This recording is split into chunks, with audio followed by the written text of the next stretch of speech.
Joe Collins wiped the grease from his hands with an old rag and looked at the clock on the wall. It was almost 7 in the evening, and the small repair shop called Stellar Solutions was about to close. The Montana sunset painted the sky orange through the large garage doors. Joe was tired after a long day of fixing cars, tractors, and the occasional lawnmower. "Almost done, Collins?" Frank Dawson, the shop owner, poked his head around the corner. "I'm heading out. Lock up when you finish that transmission, will you?" "Sure thing, Frank," Joe replied, his voice betraying his exhaustion. At 32, Joe had hoped to have his own shop by now, not still working for someone else. But things hadn't worked out that way. Frank left, and Joe went back to cleaning his tools. He'd been at Stellar Solutions for 6 years, and while Frank wasn't a bad boss, he didn't appreciate Joe's true skills. Joe could fix almost anything with moving parts, yet he was still treated like a regular mechanic. As Joe was putting away the last wrench, a bright light flashed outside, followed by a sound like thunder. The ground shook and tools rattled on their shelves. Joe rushed outside thinking a car had crashed nearby. What he saw made him freeze. In the empty field behind the shop, a small silver craft about the size of a pickup truck had plowed into the dirt. It wasn't a plane or helicopter. It didn't look like anything Joe had ever seen before. The craft glowed with soft blue lights, and part of its side was torn open. Joe approached slowly, wondering if he should call someone. But curiosity pushed him forward. As he got closer, he noticed movement near the damaged section. A small figure crawled out of the opening. It stood about 4 feet tall with blue-green skin and large eyes that reflected the moonlight. Joe realized, with a shock, that he was looking at something not from Earth. The creature chirped in alarm when it saw Joe. It was clearly young, like a child, and seemed more scared than dangerous. It tried to push itself back into the craft but winced in pain. "Hey there," Joe said softly, raising his empty hands. "I'm not going to hurt you." The alien child stared at Joe, then made a series of clicking sounds that must have been its language. It pointed to the damaged craft and then to itself, making gestures that looked like it was trying to fix something. Joe understood. The kid was lost and needed help fixing its ship. "You're trying to repair it?" Joe asked, pointing to the damaged section. The alien nodded, a surprisingly human gesture, and pulled out a small device. It projected a hologram showing the craft in flight, then breaking apart, then coming back together. Joe nodded. "You want me to help you fix it so you can go home?" The alien clicked excitedly. Joe thought for a moment. He should probably call the government or the police, but looking at the frightened child, he made a decision. He pointed to himself. "Joe," the alien blinked its large eyes and made a sound. "Krex. Krex? That your name?" Joe smiled. "Nice to meet you, Krex." Joe pointed to the shop. "I can help. I'm a mechanic. I fix things." He made a motion like turning a wrench. Krex seemed to understand. He looked relieved. Joe glanced around to make sure no one was walk over the next 5 days. Joe spent every moment outside work in his garage with Krex. The alien craft sat in the middle of the space, surrounded by Joe's tools. Joe had cleared out his car and covered the garage windows with old blankets. Nobody could see inside. Joe learned that Krex had been on a scientific trip with his family when a space storm separated his small scout ship from the main fleet. The ship's navigation system was damaged, causing Krex to crash land on Earth. At first, working on alien technology seemed impossible, but Joe soon realized that machines followed certain rules no matter where they came from. Things needed power, moving parts needed lubrication, and broken pieces needed replacement. "This part here," Joe said, pointing to a cracked metal tube. "We need to replace it." Krex made clicking sounds and nodded. The alien child was smart. He showed Joe diagrams on his small hologram device. Joe didn't understand the alien writing, but he could follow the pictures. Joe brought home parts from work. Nothing matched perfectly, but Joe was good at making things fit. He modified car parts to work with the alien technology. Sometimes he had to make new parts from scratch. "Frank is getting suspicious," Joe told Krex one evening. I took some expensive parts today. Crex didn't understand the words, but he seemed to know Joe was worried. The alien patted Joe's arm with his three-fingered hand. At work, things were getting tense. Joe was tired all the time. He made mistakes he normally wouldn't make. "Collins, what's wrong with you lately?" Frank asked after Joe dropped an expensive sensor. "You look like you haven't slept in days." "Sorry, Frank. Just some problems at home," Joe said. "Well, fix them, and stop taking so many parts." "I'm not stupid. I know when inventory goes missing." Joe nodded, feeling guilty but determined. He needed those parts to help Crex. Back in the garage, Joe and Crex made progress. The ship's outer damage was fixed. Now they worked on the complex systems. Inside, the easy stuff is done, Joe told Crex. Now comes the hard part. One night, Joe discovered something interesting. The ship's computer system, while advanced, used patterns similar to electricity flow in Earth machines. The alien technology was different but followed similar logic. "It's like music," Joe explained to Crex, who watched him work. "Different instruments, same rules of harmony." Joe connected wires in new ways, bypassing damaged sections. He used his knowledge of Earth electronics to solve alien problems. Crex's repair manual couldn't help with these creative fixes. The ship's automatic repair systems had failed because they couldn't improvise like Joe could.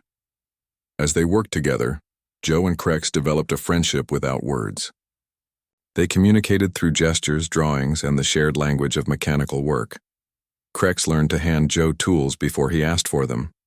Joe learned which parts of the ship were most important to Crex. One morning, after working all night, Joe succeeded in fixing the ship's power system. Lights came on across the control panel.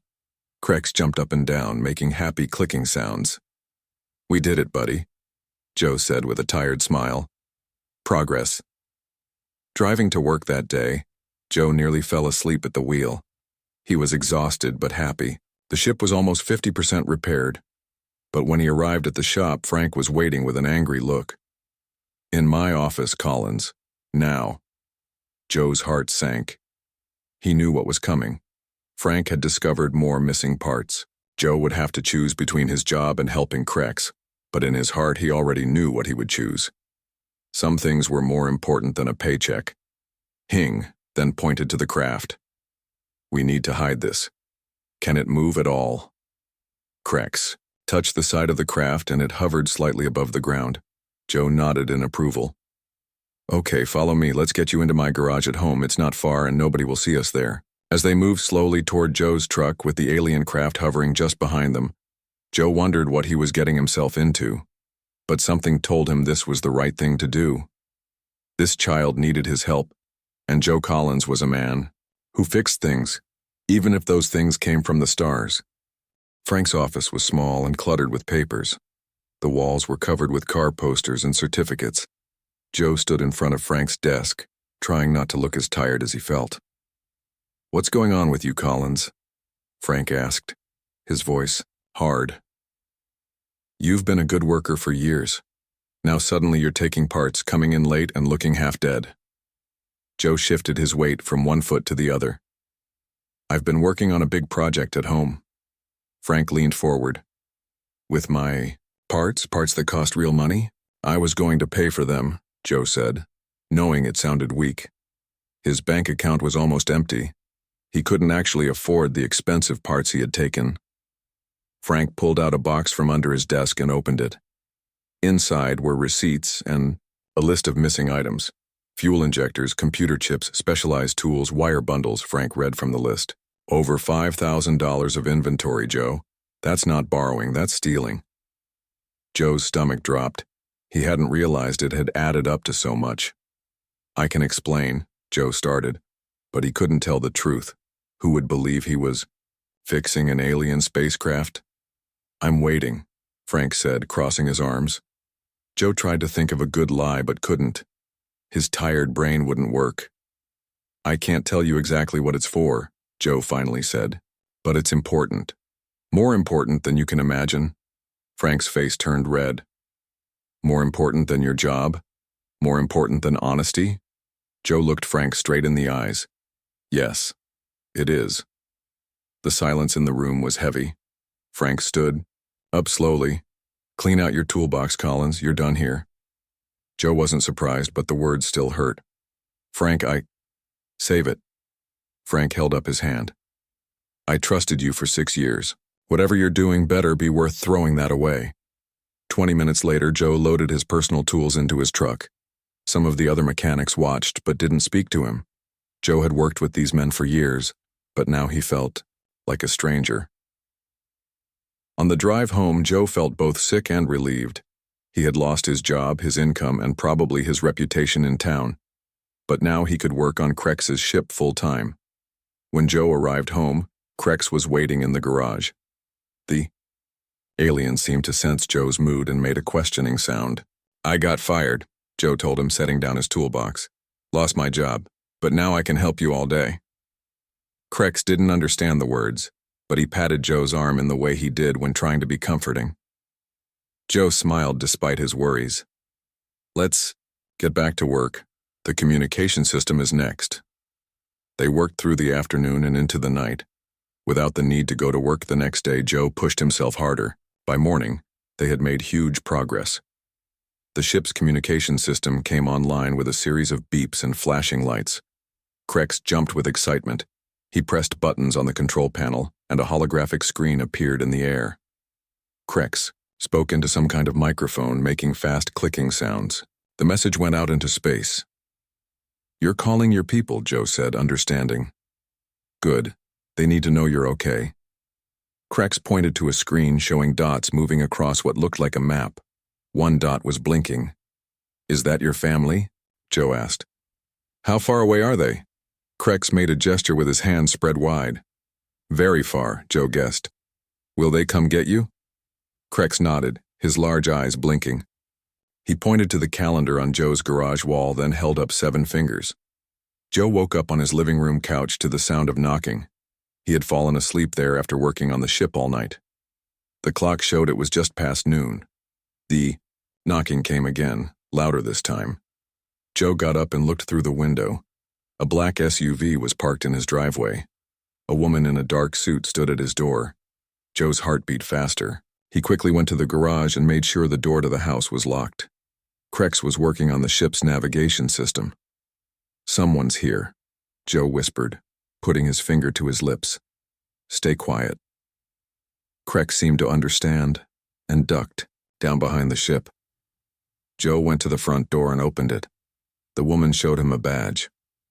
"Mr. Collins? I'm Agent Lisa Porter with the Department of Defense," she said. Her voice was calm but serious. "May I come in?" Joe tried to look normal. "What's this about?" "We detected an unusual signal coming from this area 2 nights ago. A signal that wasn't from any known Earth-based communication system." Joe's mouth felt dry. "I don't know anything about that." Agent Porter studied his face. "Mr. Collins, this is a matter of national security. If you know something, it would be better to tell us now." "I really can't help you," Joe said. "I've been busy with home repairs." Agent Porter looked past him into the house. "I understand you were recently fired from your job at Stellar Solutions for stealing parts." Joe's stomach tightened. They had been checking up on him. "That was a misunderstanding," Joe said. "May I look around your property?" Agent Porter asked. "Or would you prefer I come back with a search warrant?" Joe thought quickly. If she found Crex, what would happen? Would they take the alien away for testing? Would they hurt him? "I'd prefer the warrant," Joe said, trying to sound confident. "No offense, but I value my privacy." Agent Porter nodded. "Very well. We'll be back soon. Please don't leave your property or remove anything. We have agents watching the house." After she left, Joe rushed to the garage. "We need to get you out of here fast," he told Crex. "Is the ship ready to fly?" Crex made a so-so gesture with his hand. "It has to be good enough," Joe said. "They'll be back and they'll find you." They worked frantically for the next 2 hours, finishing the most critical systems. Joe heard another car in the driveway and looked out to see Agent Porter returning. With 3 more agents, they were carrying papers. "Crex, it's now or never," Joe said. "Can you fly this thing?" Crex nodded, but he looked worried. He pressed buttons on his hologram device, showing Joe the ship's path back to his fleet. Several systems were still flashing red. "It's risky," Joe said, understanding the display. "But staying here is more dangerous." Joe opened the garage door. The agent saw it moving and started running toward the house. "Go," Joe shouted, helping Krex into the ship.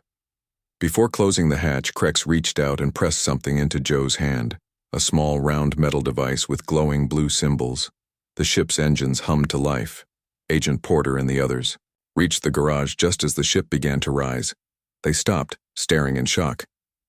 The ship hovered for a moment.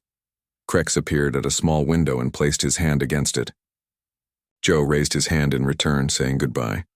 Then the ship shot straight up into the sky, faster than any human aircraft could move. In seconds, it was just a dot, and then it was gone. The agents surrounded Joe. Agent Porter looked at the device in his hand. "Mr. Collins," she said, her voice now hard, "you're under arrest for harboring an extraterrestrial entity and interfering with a first contact situation." As they handcuffed him, Joe didn't resist. He wasn't afraid. He had done the right thing. Krex was safe, heading back to his family. What Joe didn't know was that the small device in his hand, now confiscated by Agent Porter, would change everything. 7 days? Joe asked. "They'll be here in a week?" Krex nodded again. Joe felt both happy and sad. He was glad Krex would go home safely, but he would miss the alien child. Still, he had done the right thing, even if it cost him his job. What Joe didn't know was that much more than his job was at stake now. The signal from Krex's ship had been detected by others much closer than Krex's family. For 3 days, Joe sat in a small room at a government facility. The walls were gray, the bed was hard, and the food was bland. They gave him clean clothes but took his phone, wallet, and watch. Most of all, they took Krex's device. Twice each day, Agent Porter came to question him. She always asked the same things. How did he meet the alien? What did they talk about? Where was the alien going? What was the device for? Joe told the truth about finding Krex and fixing the ship, but he said he didn't know where Krex was going, or what the device did. "Mr. Collins," Agent Porter said on the 3rd day, "we are analyzing the device in our lab. Soon we'll know what it does. It would be better if you told us now." "I really don't know," Joe replied. "Krex just gave it to me before he left." Agent Porter opened a folder. "We have satellite images of the alien ship leaving Earth's atmosphere, at speeds our fastest jets could never reach. The technology in that ship could change everything for humanity. And you let it fly away." "I was helping a lost child get home," Joe said simply. Agent Porter closed the folder. "The device is being moved to a more secure lab today. This is your last chance to cooperate fully." Joe shrugged. "I've told you everything I know." That afternoon, 2 guards took Joe to a new room with a metal table and chairs. The small round device sat on the table, surrounded by scientific instruments. A man in a lab coat was scanning it. "We thought you might help us understand how it works," Agent Porter said. Joe looked at the device. The blue symbols glowed softly. "I've never seen it work," he said. "I don't know what it does." The scientist pointed to markings on the side. "These symbols match ones we found in the garage drawn by you and the alien. They seem to be instructions." Joe moved closer. He recognized some of the symbols from his work with Krex. They did look familiar. "May I?" Joe asked, reaching toward you. "The device." Agent Porter nodded to the scientist, who pushed the device toward Joe. Joe examined the symbols carefully. "This one means help or assist. We used it when talking about fixing the ship." He pointed to another symbol. "And this one means call or communicate." As Joe touched the symbols, they glowed brighter. Suddenly, the device hummed and rose, an inch above the table. The blue glow spread outward in a circle. "What did you do?" Agent Porter demanded, stepping back. "Nothing," Joe said. "I just recognized the symbols." The device spun faster and projected a beam of light straight up. It passed through the ceiling as if the building wasn't there. Alarms sounded. Men in military uniforms rushed into the room. The scientist tried to contain the device in a clear box, but the light continued to shine through it. "Shut it down," Agent Porter shouted. "I don't know how," Joe replied honestly. The device continued to emit the beam for exactly 1 minute, then stopped. It fell back to the table, looking ordinary again. A general entered the room, his face grim. "We have a situation," he said to Agent Porter. "Something just happened in orbit." They took Joe back to his room. The television normally showed only basic channels, but now it displayed emergency news broadcasts. Joe watched in shock as reporters described an anomaly in space. Something was coming toward Earth, something big. 6 hours later, Agent E. Porter returned. Her face was pale. "What have you done, Collins?" she asked, her voice barely controlled. "What's happening?" Joe asked. Agent Porter showed him satellite images on her tab. The world changed overnight. News of the alien fleet spread, quickly, causing fear and panic. Some people fled cities thinking they would be the first targets. Others gathered in churches or town squares. Everyone looked up at the sky. Joe was moved to a military base in Nevada. They flew him there in a helicopter with blacked-out windows. The base was underground, buried beneath the desert. General William Clark met Joe in a large room filled with screens. The screens showed the alien ships from different angles. Scientists and military officers worked at computers around the edges of the room. "Mr. Collins," the general said, "those ships will reach Earth orbit in 6 hours. We need to know if they're hostile." Joe looked at the ships on the screens. They were huge, at least a mile long each, with smooth silver surfaces. They reminded Joe of Krex's small ship, just much, much bigger. "I don't think they're hostile," Joe said. "Krex was peaceful, he just wanted to go home." Agent Porter stood nearby. The alien child might have been peaceful. These could be warriors coming to avenge what they see as a kidnapping. Joe shook his head. "Krex wasn't kidnapped. I helped him." "They might not see it that way," the general said. "Our fighter jets and missiles are ready, but against ships that size." His voice trailed off. Joe realized the terrible possibility. If Earth attacked the ships and the aliens fought back, millions could die, all because he helped a lost child. "Let me talk to them," Joe said. "Maybe they'll listen to me." The general exchanged looks with Agent Porter. "That might be our best option." 4 hours later, the alien fleet entered Earth orbit. They positioned themselves above major cities around the world. Fighter jets from many nations flew high into the atmosphere but kept their distance. World leaders gathered in emergency meetings. The United Nations called for calm. Religious leaders prayed for peace. Then a message came. It appeared on every television, radio, computer, and phone screen worldwide. The message was in broken English. "Return Joe Collins. Return friend of Krex." The control room fell silent. Everyone looked at Joe.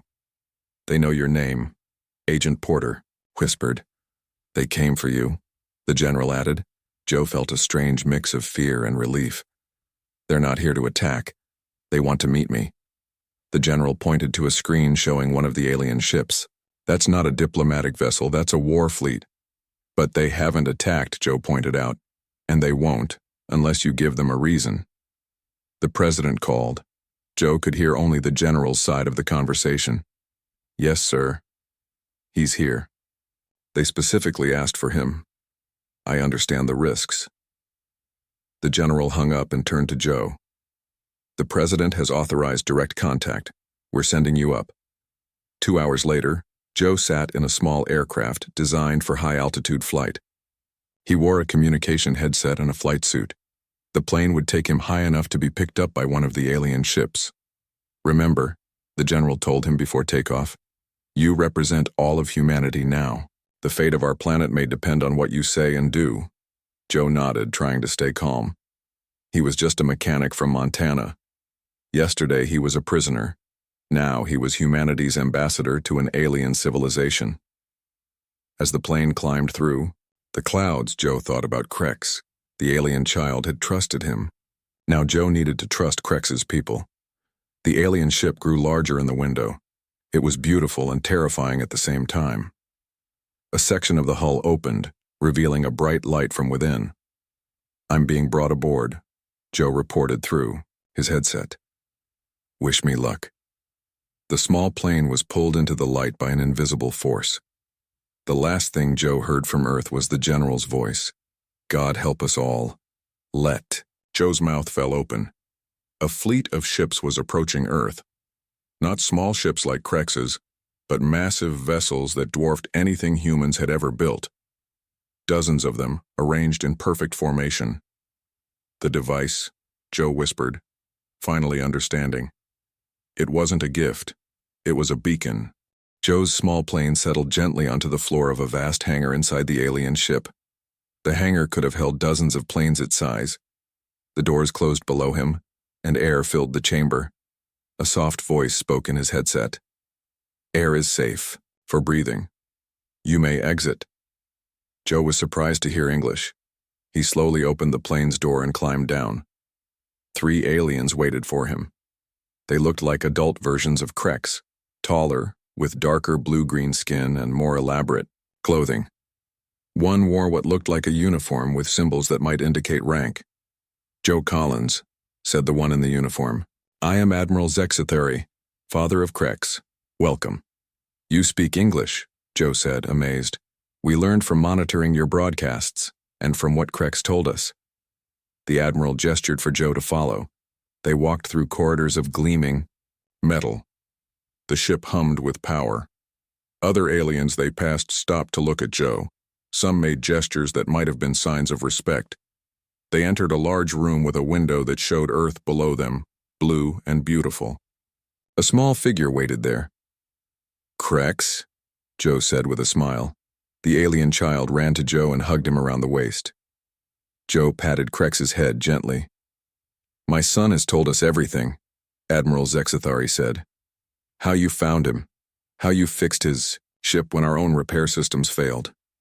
"I just did what anyone would do," Joe said. "Help someone who needed it." The Admiral made a sound like soft laughter. "No, Joe Collins, what you did was extraordinary. In our culture, helping a lost child is the highest possible honor. But that is not why we came with such force." Joe looked confused. "Then why bring a war fleet?"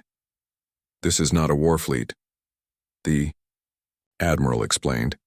"This is our Science and Exploration Division, the largest collection of scientific minds in our section of the galaxy." Another alien stepped forward. "I am Chief Scientist Velthari," she said. "Krex's mother." Joe nodded respectfully. "Ma'am, we have been observing Earth for decades," she said. "We believed humans were too primitive for contact. Your technology is basic. But then our son told us what you did." "I just fixed a ship," Joe said modestly. The Admiral touched a panel on the wall. A hologram appeared showing Joe's work on Krex's ship. The camera must have been on Krex's device. "Here," the Admiral pointed. "You bypassed damaged circuits using metal from your planet. Here you replaced complex parts with simple mechanical solutions. And here you solve problems our automated systems could not because they only follow programming." The chief scientist continued. "Our civilization has become dependent on automation. Our people rarely fix things with their hands anymore. We program machines to do it. When those machines fail, we are helpless." Joe began to understand. "You need people who can still work with their hands. People who understand the basic principles behind the technology." "Exactly," the Admiral said. "Your human creativity, your mechanical intuition as you call it, is valuable. More valuable than we realized." The chief scientist gestured to the window showing Earth. "We have reached a plateau in our development. Our technology is advanced, but brittle. You humans still understand the foundations. You can teach us what we have forgotten." Joe was stunned. The aliens hadn't come to invade. They had come to learn. "Your world leaders are sending representatives," the Admiral said. "They believe we mean harm. They are preparing weapons." That 1 month later, Joe stood on a platform in Washington, D.C. Behind him were Admiral Zexithari and Chief Scientist Velthari. In front of him were the President, world leaders, and hundreds of reporters with cameras. Above, The alien ships still hung in the sky, but people no longer feared them. Today we signed the first human-Zelthari technological exchange agreement, the president announced. And we have one man to thank for this historic moment. Joe felt uncomfortable in his new suit. He was more at home in grease-stained overalls than formal clothes. But he smiled for the cameras. The last month had been busy. Joe had helped explain the aliens' peaceful intentions. He had shown Earth's scientists how he fixed Krex's ship, and he had helped the Zelthari understand human innovation. After the ceremony, Frank Dawson approached Joe. Frank had been hired as part of the new exchange program, along with 50 other mechanics and engineers from around the world. "I still can't believe it," Frank said, shaking his head. "I fired you for stealing parts, and now you're the most famous mechanic in history." Joe laughed. "Funny how things work out." "I was wrong about you," Frank admitted. "I thought you were just stealing. I never imagined you were fixing an alien spacecraft." "To be fair, that would have been a crazy guess," Joe said. Later that day, Joe boarded the alien flagship with the first group of human engineers. They would spend 6 months living with the Zelthari, learning their technology and teaching human mechanical skills in return. The Zelthari had already shared some of their knowledge. New clean energy systems were being built on Earth. Medical technology that could cure many diseases was being studied, and plans for faster-than-light travel were being developed. In exchange, humans were teaching the Zelthari how to work with their hands again, how to understand machines at their most basic level, how to improvise when technology failed. Joe found Krex in the ship's education center. The alien child was showing a group of young Zelthari how to use simple human tools. "Joe," Krex called out. His English was improving every day. "Come show them the wrench." Joe sat down among the alien children. He held up a basic wrench, one of the oldest human tools. "Sometimes the simplest tools are the most important," Joe explained. "A wrench doesn't need power. It doesn't need programming. It just needs a hand to hold it and a mind to guide it." The children passed the wrench around, feeling its weight and trying to use it. Joe showed them how to tighten and loosen bolts. Such a simple lesson, but the young aliens were fascinated. Admiral Zexathari watched from the doorway. "My people lost this knowledge generations ago," he said quietly. "We became too dependent on computers and automation. When they failed, we were helpless." "Humans almost went the same way," Joe replied. "But some of us still remember how things work underneath, all the fancy technology." That evening, Joe stood at a viewport looking at Earth. Chief Scientist Velthari joined him. "We once thought your species was primitive," she said. "Now we see that you have preserved something precious that we lost." Joe smiled. "And you have technologies we never dreamed of. Together we'll be stronger than either of us alone." As he looked at his home planet, Joe thought about his journey. From a small-town mechanic to an intergalactic diplomat. From fixing cars to helping shape humanity's future among the stars. All because he had helped a lost child and fixed a broken ship. All because he knew how to work with his hands when computers couldn't solve the problem. Sometimes, Joe realized, the oldest solutions were still the best ones. And sometimes, a simple mechanic could change the universe. Such weapons would be useless against us. "Let me talk to them," Joe said. "I can explain." The Admiral nodded. "Yes, you will be our bridge, Joe Collins, the human who fixed what we could not. The mechanic who summoned a fleet not through power but through simple kindness and skill." Joe looked down at Earth through the window. His simple act of helping Krex had changed everything. Humanity wasn't alone anymore. And he, a small-town mechanic who had lost his job, was now standing at the edge of history. "I'll help," Joe said. "But first I'd like to make a call to Earth. There's someone I think you should meet. An old boss of mine named Frank."